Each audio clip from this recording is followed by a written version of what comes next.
போகிறோம். அதுவும் அதிரசம் எப்படி வந்து வீட்டிலையே மாவரைச்சி செய்கிறது அப்படின்னு தான் பார்க்க போகிறோம். அதுக்கு நான் பச்சரிசி எடுத்திருக்கேன். பச்சரிசி தான் சேர்க்கணும்.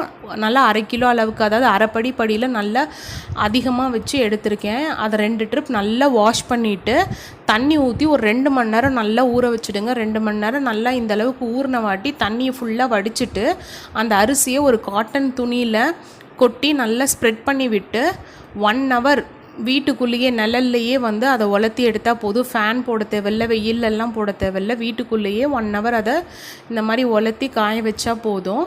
ஒரு 1 ஹவர் கழித்து அந்த அரிசியை நம்ம கையில் அள்ளும் போது கையில் ஈரம் இருக்கக்கூடாது. ஆனால் அரிசி வந்து இந்த மாதிரி ஒட்டணும் லைட்டாக.